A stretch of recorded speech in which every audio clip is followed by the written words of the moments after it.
Well, hello, everyone, and welcome to the Junk to Jules podcast with Georgette Beck. Either you're listening or watching, and I'm so glad you're here. I can't wait to introduce you to our guest today, Jennifer DeHaven. I love how God brings us people into our lives at just the right moment. So Jennifer was born in New Hampshire, and she was raised in Pennsylvania. She moved to Florida when she was around 40 years old. Everything collapsed for her within 6 months of her arrival. And that's actually when COVID hit as well. So y'all can relate to that. She's been reinventing herself, experimenting, and sampling, as Jay Shetty recently said in a podcast with Mel Robbins. She has 2 adult children, Elijah and Angelina, and they're thriving in life and absolutely make her so proud. She's the proudest mom. She has an adorable, funniest baby dog named Shmoo, and I can't wait to hear more about Shmoo. I have 2 baby dogs, so I relate, and they are her life's little sidekick. So she is fortunate enough to still have her parents, and she's got 2 brothers and a small circle of intimate friends, and that she's so grateful for. She's a Christian, and her spiritual life and relationship with God is very, very important to her and essential to her everyday life. Welcome to the podcast, Jennifer. How are you? Hi, thank you so much for having me on. I've been looking forward to this. We've been talking about this for a while, so I'm super excited to be here. I'm so excited. So I'm going to give a plug right off the bat for my book, Junk to Jules, A Journey from Brokenness to Disparity and Beauty and Delight on Amazon, and Jennifer's book, which we're going to talk about, The Devil Wears Dior. And both are found on Amazon, and there's ebook available, audio. I know. Do you have audiobook too? So it's ebook and paperback. Ebook and paperback right now. Mm-hmm. Awesome. So you're from, you were raised in New Hampshire? I was born in New Hampshire, and then I was raised in Pennsylvania. Mm-hmm. Okay, so tell me a little bit about your family, from where you come from. So we were raised in Altoona, Pennsylvania, so kind of central PA. And we grew up in the 80s. So we kind of had like the all-American family and the station wagon and the whole 9 yards. A lot of people used to joke that my dad was like Clark Griswold from a vacation, because he was just like the hardworking dad with the family. So like just a lot of funny similarities there. But we grew up in a really fun neighborhood with lots of kids and families and playing kickball and hide and seek late at night in the summer. Those are some really good memories of my childhood. And also too, we had a really big family. On my mom's side, we're 7 kids. So all the aunts and uncles and cousins and everything like that. So growing up, it was a big part of our family to go out to what was called 811, which was my grandparents' address, and do holidays and stuff out there. I think growing up, I went to a school that was kind of a rougher school, a lot of different backgrounds, a lot of middle class, socioeconomic. And it was there that I experienced a lot of bullying that I think really, as I've written this book and I've looked back on my life here in my 40s, it really played like an integral part of my life and my value and my worth and how I kind of move forward with my life. So while I have some really great memories growing up and feel very fortunate, there were still some things that from an early age affected me. So bullying, I just want to touch on that. Sadly, I know the percentages must be high, but I also experienced it in like high school, my freshman year.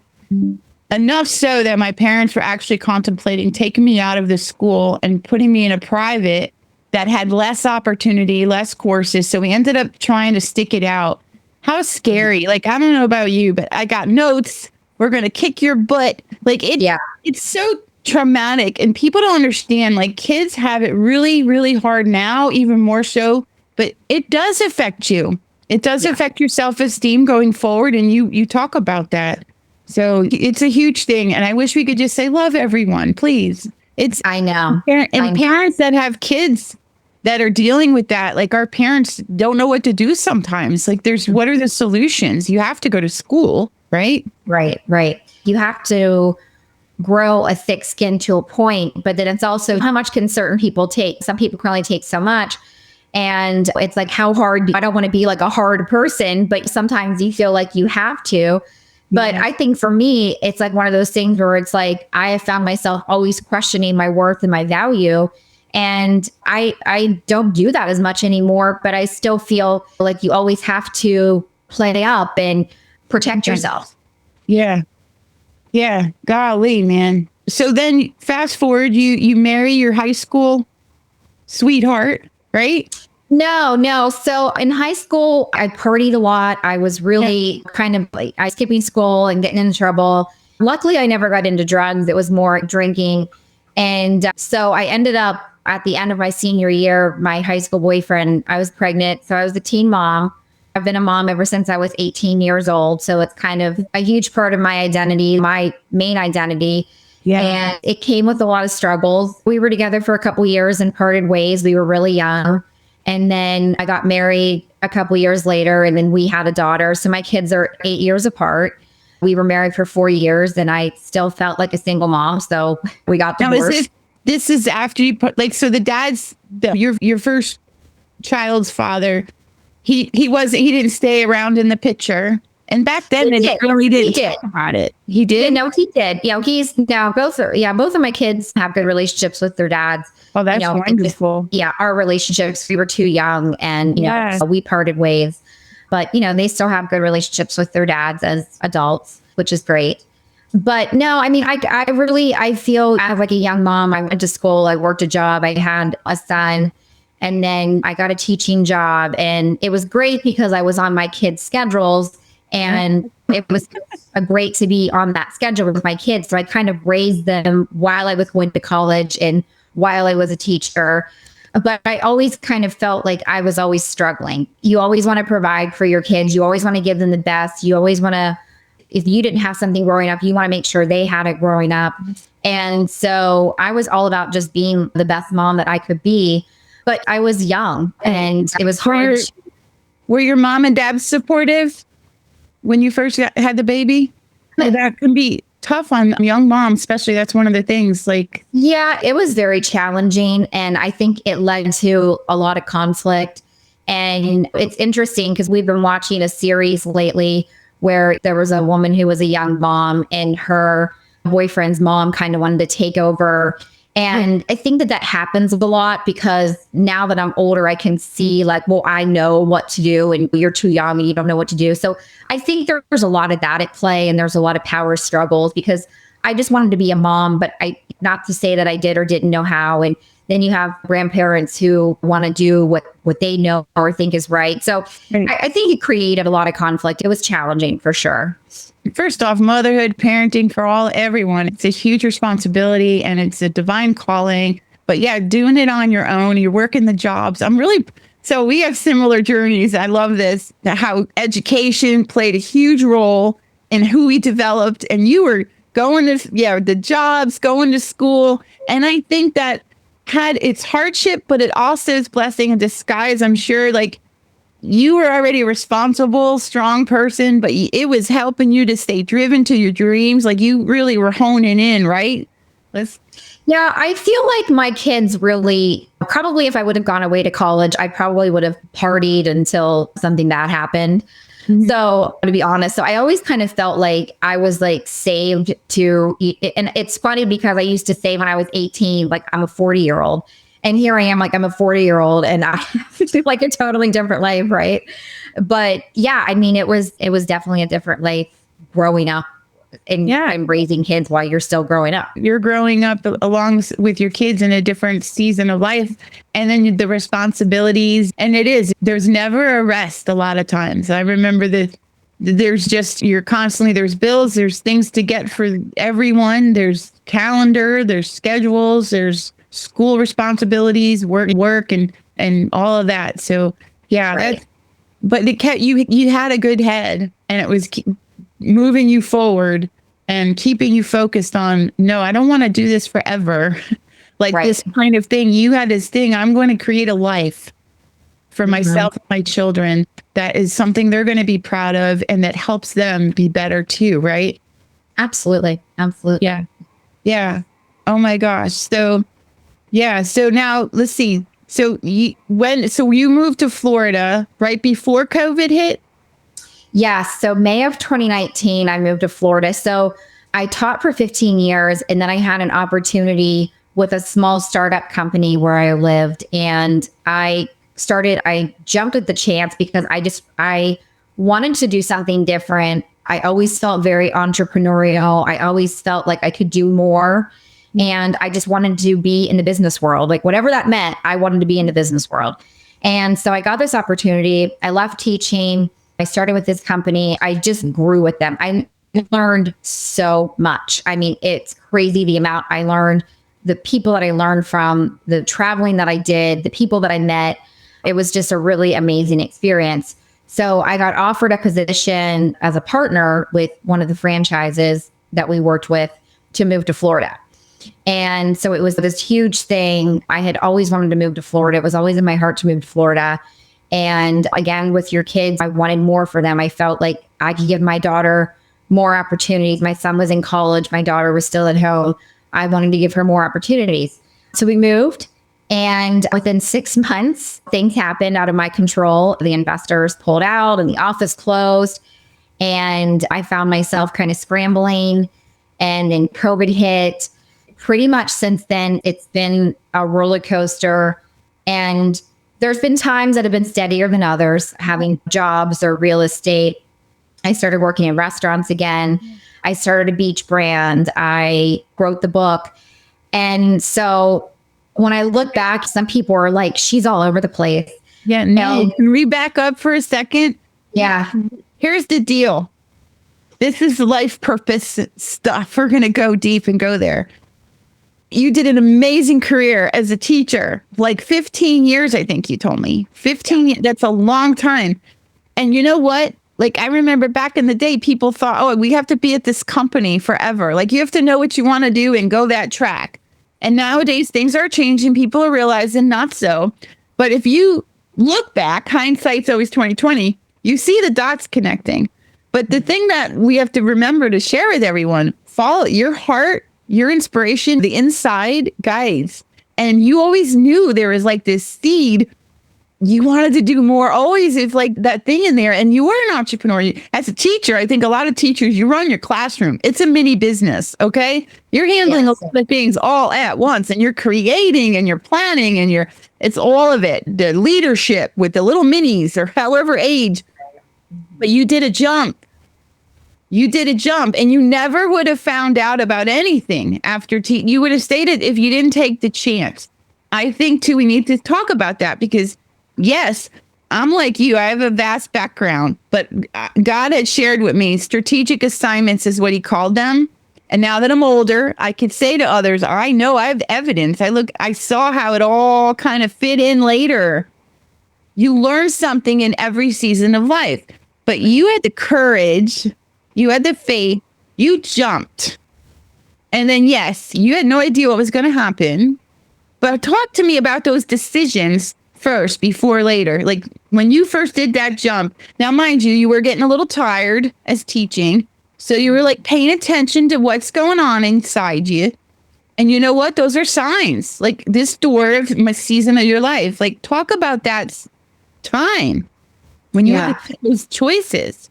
So the timing was very ironic because I had just gone through a breakup of somebody who I had dated for 5 years, and we were actually childhood friends too. And part of that story is in the book, The Devil Wears Dior. And the story in the book is fictionalized. It's exaggerated. That's not what happened. But there are some things that happened and took place that created a lot of turmoil in my life. And so at that time, it was like I changed everything. So I was trying to heal, and I was going to a new church, and I was just like, I just want to change everything. Like I just want to change my life. So that opportunity came up. Like as I'm getting back into my relationship with God, things start to go. I get these opportunities that were so God-given. It was so amazing. So it was really just this whole thing of changing my life. I changed everything about my life and eventually changed my state and country. Yeah. So it was just all very faith-driven and just really divine opportunities that I felt that were in line because of my alignment in my relationship with God. Amen. And then yes, and you have to say yes. You still have to go and move. So you did it. You jumped, you moved, you resigned as a team, you went and did this opportunity. And you know what? That taught you some things too, though. So even though, okay, it collapsed, partners pulled out, it it gave you that hunger, I think, too, and that oompha, right? To take it further, because now you knew you wanted to do more of entrepreneurial stuff, right? Well, and during COVID, I mean, I had this time, which I had like never had, that there was no work, nobody could go anywhere. And people are like, okay, I'm watching Tiger King. And I'm like, okay, let me start a business. Let me start this. Let me start that. So I was researching and learning all this stuff on the school of YouTube and Google. Yeah. And that's when I started creating brands and understanding different print on demand and just starting to take that action to be entrepreneurial and learn. I learned a lot of stuff. No, there's a lot to learn. I'm in your boat too. And I think every day it's never ending learning. Yeah. Absolutely. Absolutely. No, and I mean, it's been really hard. There's been times where I'm like, I just want a 9 to 5. I just want a job back. I want a salary. I want a paycheck. His salary. I'm not pleased too. Yeah. It's a lot. But now where I'm at, I think about it and I just think of like all the experiences and all the stuff that I've learned. And I really just kind of take it as like, this was an opportunity from God, like that I was able to do all this and allow it to kind of come together and culminate and let me be successful in whatever it is that I'm going to do or the multiple things that I'm going to do, put me where I'm supposed to be and grow. And so I'm super appreciative of the opportunities and the stuff that I've tried and everything that I've learned. So after that stuff fell apart, there were other businesses you tried or partnered with others. And then you also worked for the restaurant industry too, to keep money coming in however you can. So you were doing that. When did you decide to become licensed as a realtor too? When did that come about? So a little over 3 years ago, I've been licensed for 3 years now. So a little over 3 years ago, I started and took the courses and took the test and got my license in April of 22. So I started out in real estate and I was super naive and also super gung-ho. And so I was typical me. I'm going 120 miles an hour. And I end up getting this luxury listing. And I'm like, this is it. This is going to change it. Going to change my life. Like, this is it for me.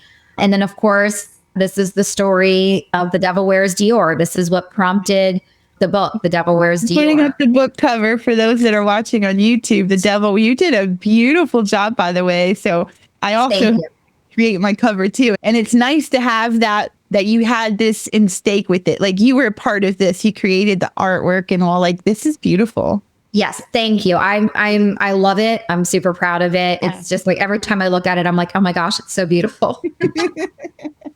And I love it. So yeah, listeners and viewers, you're going to have to get the book from Amazon because the story is so amazing. I read it like, I don't know if it took me a day or two. I was so into it because I related to so much of the story and it was just wow. And let's just listen as a realtor too. And you've come a long way. And like we all can resonate with this, that everyone wants to create a better life in a world for us and our families. Right. And you're in this situation that you describe in the book and it's inspired by real circumstances, but then, it's fiction. So you get to embellish or make it a beautiful story. But you're in this position, like you get this listing. I mean, we work with, I'm a realtor as well, and we work with properties on Hutchinson Island, and you could have a listing for 300, 200, or 500, or a million or plus. Like, this is the Treasure Coast area. This is what it is. And I would be like, oh my gosh, we would pay off all our debt and all that with just one listing. I can see it.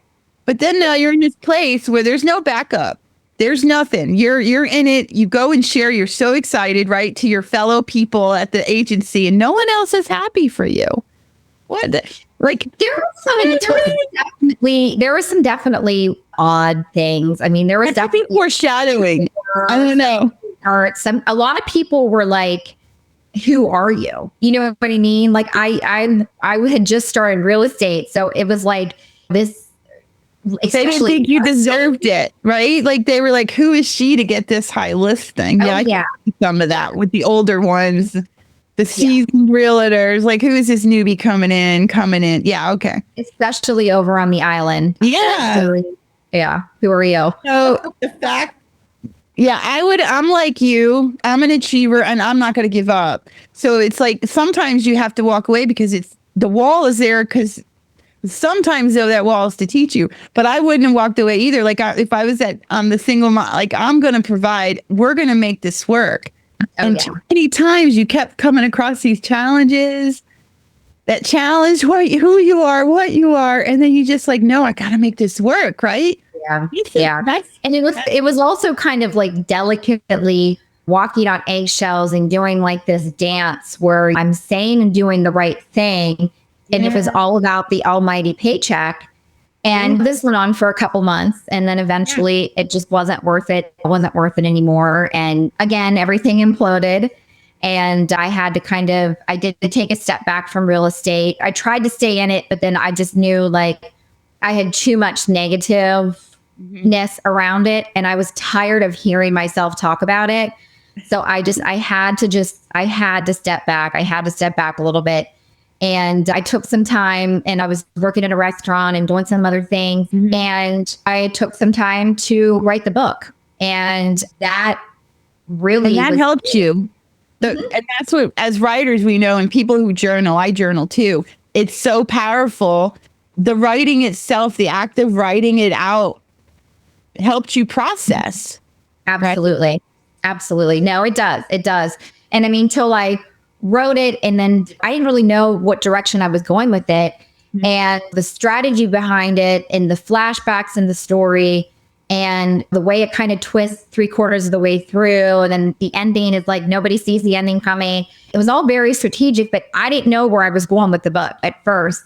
But going through the writing process and going through the stories, and then you're revising and editing it.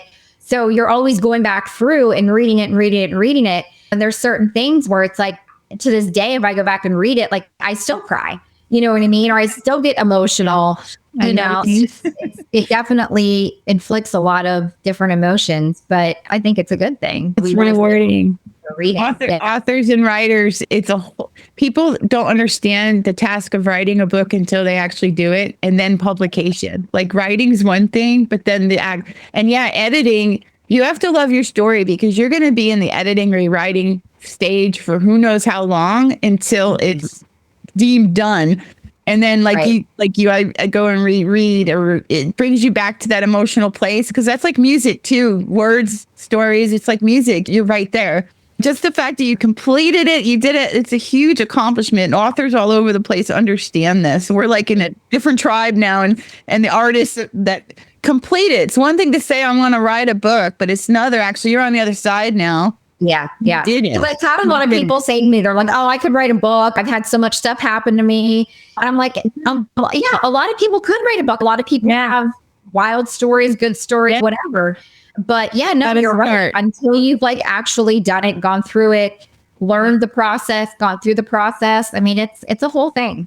It's a whole thing, and I'm still learning all about that now too. So like I have other projects in process, and you have a second book too you're working on. That's going to be exciting. Yes. So let's see, where did we left off? The real estate. So you came back to real estate. You decided to.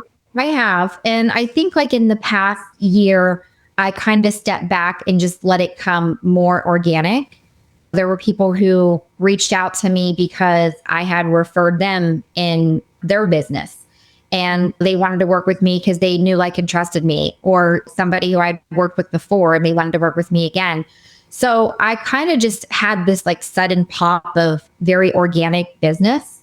Yeah. And so I just kind of was like, you know what, let me just kind of step back. Let's just let it come as it may. And that's what I've been doing. And I still do the restaurant thing. I started the restaurant thing back up in November. So I'm still doing the restaurant thing a little bit, working on my book, working on book promotions, working on the next one. And so I actually, just this week, I'm joining a big real estate team that's around Florida. I actually am excited to get to work with them and get a little focused back into real estate, a little stronger, just my organic, let it come. Yeah, it's awesome. Yeah, so I'm excited about that. And we'll see. You know what I mean? Love it. Yeah. Yeah. So one of the things we were chatting about that I found very appropriate and interesting was there's this big thing that, oh, you're going off to college, you're graduating, you need to go experience, and going off to the universities. And then most times children, like depending on their upbringing and home raising, every family's different. They get to college, it's a giant culture shock.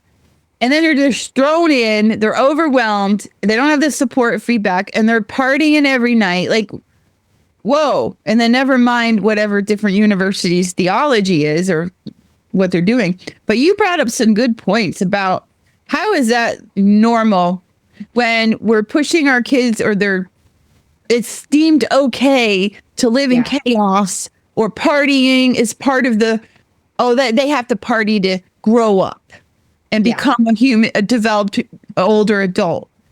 Talk about that, because I agree with you. Like, that's interesting. Like, no. Yeah. So right now I'm kind of going through this whole thing, and I feel like God keeps like putting the word unfamiliar on my mind and on my heart. And so that's how I've been living. I have been doing what is unfamiliar, because I think we get so comfortable, and I don't want to continue to do what's familiar if what's familiar isn't what worked. Whether it was toxic or a bad habit or whatever, I've been refocusing on what's unfamiliar. So in part of that is I started to have these realizations, and one of them was about alcohol. And as I said, I partied a lot when I was younger, but I'm like a reformed party girl. I've done a lot of partying and a lot of drinking. And again, here I am, I'm 46 years old, and I'm looking back and I'm like, wow, I really could have made a lot better choices.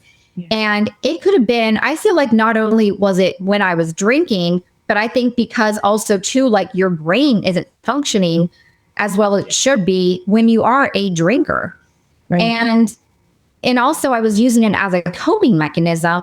Like you watch shows where people are stressed out and they grab their drink and they down their whiskey or whatever. Like it's so norm. But what happened in our family the past year is that my daughter went away to school in Boca, and she decided to come back home at the holiday this past year. And she wanted to do online school, get a job here in Vero, and save money for an investment property. And she went to school for a year and a half, and she wasn't a big partier before. And I think she went to some parties and stuff, but it wasn't like what she really wanted to do. Right. She was focusing on the gym and all her beach and stuff like that. She came home, and what I was so happy about was that she didn't feel stuck, that she felt like she could leave. She felt like she could come home. She felt like she could talk to me. And like making all these choices, like this is good. Yeah. Good for her. The more I have thought about what's normal and what's familiar and what's unfamiliar is this whole, like our society is just like, okay, yeah, it's just normal for kids to start drinking, and it's normal for them to go off to college and get tens of thousands of dollars into debt, not have like a fully formed brain, and then they're drinking and partying. And there's some really life-changing things that can happen to anybody, but especially young women. Yeah. The danger involved at the parties. It's so dangerous. It's so dangerous. And then that kind of stuff sticks with them through their whole life. Yes. And it's like, why are we being okay with all this partying and putting our daughters and our sons in these positions where they're experiencing things like they don't really have to experience that? No. I think that's why I think across the land, like all of my stepdaughters and my daughter, they're homeschooling their children. I think across the land, you're having people come to this awareness. Who are we entrusting our children with? And how is the education system overall? And guess what? They are. The family has a responsibility. Moms and dads, they are the main leader and primary person that God said entrusted you. These are your children. I entrust them to you to raise them up.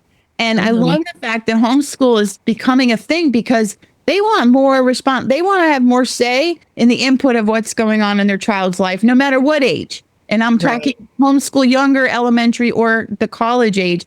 And they want to equip their children with better thinking skills. And I love a lot of the things. I'm a professional, self-development, professional, faith, spiritual. I love all of that. Anything that helps us be better in every way to give God glory. Like, God is huge. However we could do it. And I'm a learner. So all these tools, like how to manage your emotions, how to do finances, how to pray, like all those things, and art, appreciate history, appreciate art. They're taking the reins and saying, yeah, no, partying, what? It's community. You want to have fellowship. You want to go out and go to the movies. You want to have sports and fun, quality, brain healthy things. And people, there's a whole movement on what could, let's go walk. Let's have a running club, like all those things. So yeah, God's doing. And I love the fact that your word unfamiliar. So I'm like, safety was huge for me because I come from insecurity and the low worth and all of that. And going somewhere different, scared, right? But yeah, God is so cool in how he brings us out of it. And travel is a big thing. And I think, now in fact, readers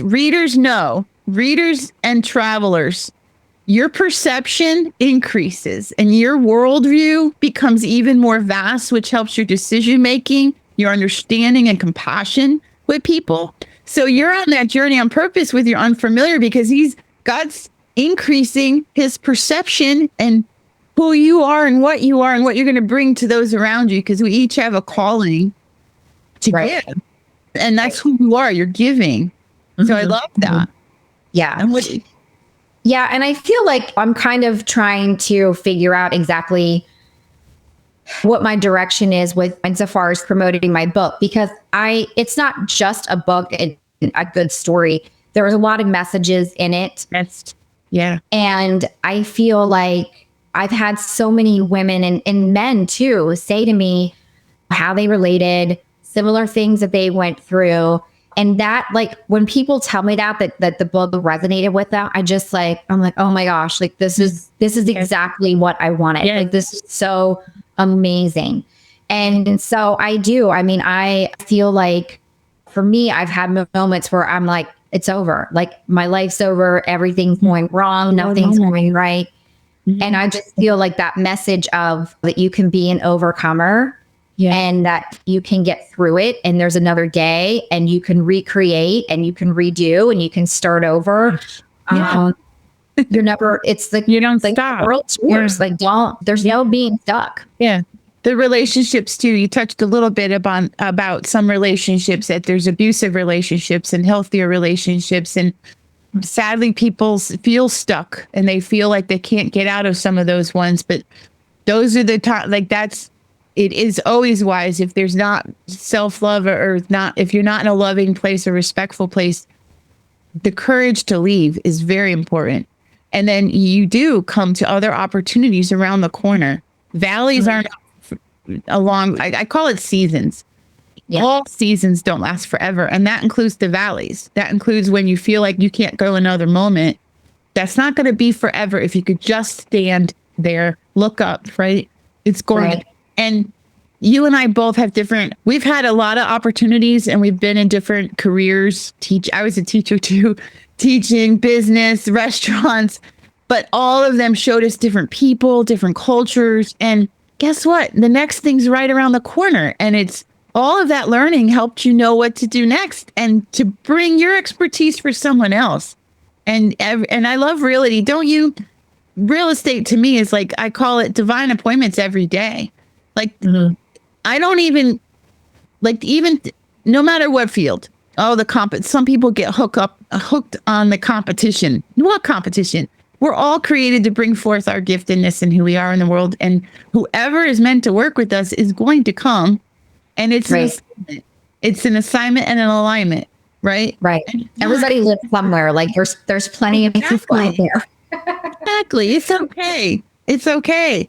But I love it because realty, you come into contact more with strangers that you never would have. So right.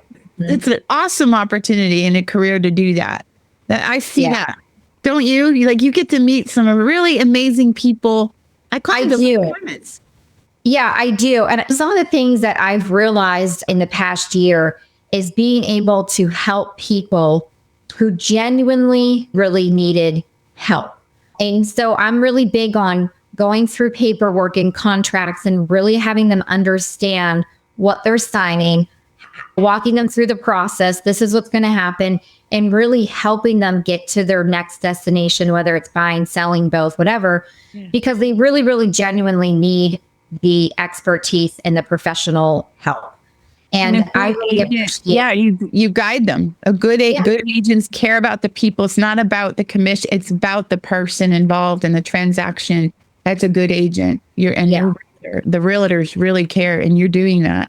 I love it. Yeah, absolutely. And it's funny. I just met a couple at the restaurant a couple months ago, and my boss was telling the people behind them that I was a realtor, and I was at their table, and she said something to her husband. She's like, we need a realtor. And I was like, oh, he's talking about me. And she's like, oh, are you a realtor? And I'm like, yeah. She's like, oh my gosh, I've been praying for a realtor. And like, so we just had this like whole conversation, and they're like a really lovely couple, Christian couple, and what they had been praying about and stuff like that. And then like here, I just like pop up, like I'm their waitress. You know what I mean? Yeah. I love it. And they're lovely to know you with them, and like just chatting with them and becoming friendly with them and stuff like that, and learning about them. And so I love being able to help them now. Like they're a lovely couple. So just stuff like that is just super cool. And it's the trust factor too. They already got to, like, they felt they knew you a bit, and the trust was there. Like, yeah, we want to do this with her. So right. Love it. So we're going to start to wrap up the show here, Jennifer. And I always ask our guests some questions. First off, as a reader, and my house is full of books, what is your favorite book and why? And I know what you're going to say. Are you going to say? Yeah. So I have to, right? I wouldn't be a writer if I didn't say that my book was my favorite book. I thought about it. I'm like, I really should talk about that. But I'm just like, you know what? Like my book right now, like I love it. I actually was having a really off day a couple days ago, and I went and I opened up my book, and I read. I went to something and I read, and I'm like, I needed it. And but I'm really in love with the story, and you know what happens, and I'm really proud of it. Yeah, well, you should be. You should be very proud. I'm excited for you. Thank you. Yeah, I have a few more questions too. So if you could talk to anyone from the past or present and have a cup of coffee, and back to the other subject, the wine and alcohol. I also was leaning into research because I drink wine. I love wine, and I have my cocktails and all. I wasn't a huge partier as a younger, because my parents come from a very strict, I couldn't go anywhere, which was not helpful for me when I married at 18. Literally, I left a year after high school instead of going to university. Okay. So but I'm leaning in because like you, we all have to determine what's our best place, what helps us. Yeah. And if anything too much doesn't help, God is always about God of balance. There's nothing that but can it be balanced? That's the question. So for me too, I'm just being honest. I do still drink wine, but I also am leaning in and questioning too for my own self. Anything we do in life, it's good to, are we healthy? Are we our healthiest best self? And I'm trying to lose weight, and the wine has the calories. And for me, but I wanted to, a cup of coffee or a glass of wine. Yeah. I still have a glass of wine here and there. Like last week I had a margarita. I don't think we're ever going to totally 100% count it out, but someday I'd like to go to Italy, and I would drink a lot of wine in Italy. Oh my gosh, they're whiny. We just did that last year. Beautiful. And we just came back from it. It is good. Yeah. So if there's a whole, that's a whole thing. It is definitely for women with hormones and weight loss and stuff like that. And at the end of the day, it's a toxic, it's a poison. But we can still have in a glass of wine here and there. It's just, it's just different now, you know? Yeah, absolutely. So if you're going to have a cappuccino or an espresso or a glass of a margarita, who would you sit down with and why? From past or present? So it would definitely be my grandmother on my mother's mother. She was an amazing person. She was a model. She worked in a factory. She raised 7 kids. She also wrote for the local newspaper. She had a column, Shopping with Betsy. And so I really clung to her growing up. I was at her house a lot growing up, and just being in the kitchen with her or watching TV with her. We lost her. I was in my 20s. So I just, now being in my 40s, I would just love to like talk to her and just know more about her. And I would show her my book and like all that kind of stuff. Oh, that's so special. What a blessing to have that relationship. That's a gift. That's a wonderful, wonderful gift. Now, if you could talk to your younger self or someone in very similar circumstances to some of the key things you had challenges on or had to overcome, what would you say? I think probably one of the biggest things is that things are never going to stay the same. You're always going to change as a person. You're always going to grow as a person. And the people around you are never going to be the same. Yeah. I think of like, I had a lot of heartache as my younger self. And I look at people today that I was like so in love with before, and like who they are now, where they are now, and who they're married to. And I'm just like, really? And I just like, I would love to go back and tell my younger self, like, girl, don't worry. Like, trust me. Do not worry about him. Oh my God. But I just feel like in girls growing up today, it's different, but it's just things will change and you will go through different phases. But, you know, it's okay to make mistakes. It's okay to learn, have a relationship with God, hone in on that relationship.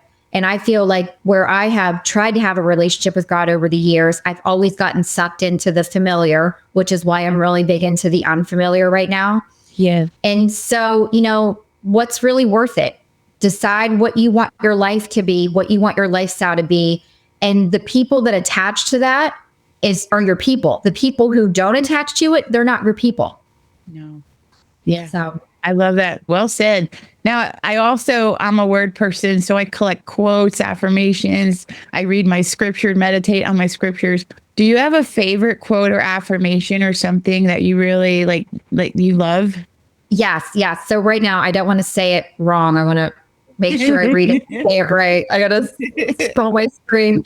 So I did like this whole motivational thing whenever I was a teacher. And so we had quotes every day, and I love the whole motivational quotes thing. But right now, because I do have regrets and I do have things in my past and attachments that I don't want to be attached to anymore, and toxicity, regrets, whatever it is, I really want to leave those in the past and not dwell on them and look forward. And so I've been kind of dwelling on the scripture about Lot's wife. It's short and sweet, but Lot's wife looked back and she became a pillar of salt. And I don't want to be still. I don't want to be stuck. Right. And so I just kind of keep resonating on that and just like thinking that to myself, because I want to move forward, and we can't stay stuck and we can't live in the past. We have to move on. Yeah. So I love that you have that, because that is very profound. And here's the deal, like, we have to move forward and focus up, focus outward to ascend. We're meant to ascend as people of God, like we're human beings, we're to ascend. But there is a purpose, like writing books and sharing the story. It's important for us to share what we've learned, because as mine is junk to jewels, all of our life stuff, there's something to glean from that. So it's so, like, some of us have to go to counseling. I went to counseling on and off as needed. And there's time to talk about the past. There's a time to reflect, put a microscope on it, put light on it, because even wounds, like when we get a cut or we fall, you can't just cover that thing up with a Band-Aid and call it a day. You have to actually clean it out and clean out that dirt. And that's all it is. It doesn't mean you stay there. It means reflect. And then how do I move forward? So I love that is your thing right now, the lot, because she didn't want to go forward. She just wanted to go back in the junk and stay there. She wanted to stay there. That's why no, God always wants us to take the learning lessons, because life is mixed. It's always, even the blessings come in the midst of stuff. But I'm so glad you got to chat with us here. So me too. I know. So people can find you on Facebook, right? They can look up your name on Facebook, Instagram, but you're at period, Devil Wears Dior. And I will put those in the show notes too and on social media. And her book, The Devil Wears Dior, Jennifer DeHaven, Amazon.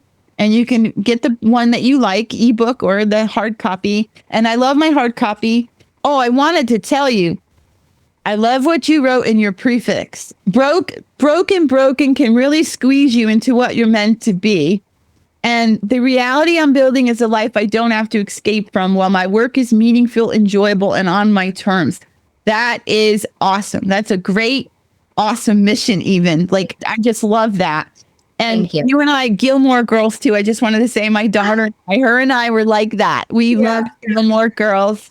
And I love my daughter. And I carry stuff too. Like we all have heart pains, I call them. I wish I could go back and change all the things that caused anything, but there is so much outside of my control. Right. I just can't, like, so I'm moving forward the best I can. And I know she is too, but I just love how you were vulnerable and you just used it for good. Like, congratulations. Thank you. Folks, go check out Jennifer's book. And of course, I'll give one more for mine too. And I love that Jennifer and I, we're going to talk again. We're going to stay in touch because when God people, this is for our listeners and viewers too, pay attention to who comes in your life. Don't just say hi and bye. If you feel something positive, go deeper, invite them to coffee, go have a lunch. And there's a reason why they're in your circle. So pay attention, especially to the bright ones. And Junk to Jewels on Amazon and any platform, the audio, whatever, ebook and all that. And yes, and I'm really enjoying your book. I'm still in the process of reading it. I am really enjoying it, and definitely see we've had some similar experiences. Absolutely. And you know what? Like, there's a lot I cried about and you probably cried about, but God takes all of that pain for purpose, and the tears, he'll wipe it away. But I'm like you, when someone tells me that touched my heart, your experience there that you shared, I'm so humbled because it takes vulnerability to share our embarrassing things. Like, I was a mess and I shared it and you shared, but that to me is why it was done. And if one heart is changed and they make a better decision, a destiny decision, like education, they went and did something different, like you, unfamiliar. They're going to go outside of what they're known because they're not going to be afraid to stay stuck or leave an abusive relationship. Or not do like partying or those things. Like, guess what? It was all worth it. And I'm getting goosebumps right now. Absolutely. I know, me too. I'm like getting chills. So it's a God thing. Like, listen, so you do your second book, me too. And we're going to hold each other accountable. And everyone, thank you so much for coming to do Jump to Jules podcast with Georgette Beck and Jennifer DeHaven today. So have a blessed day.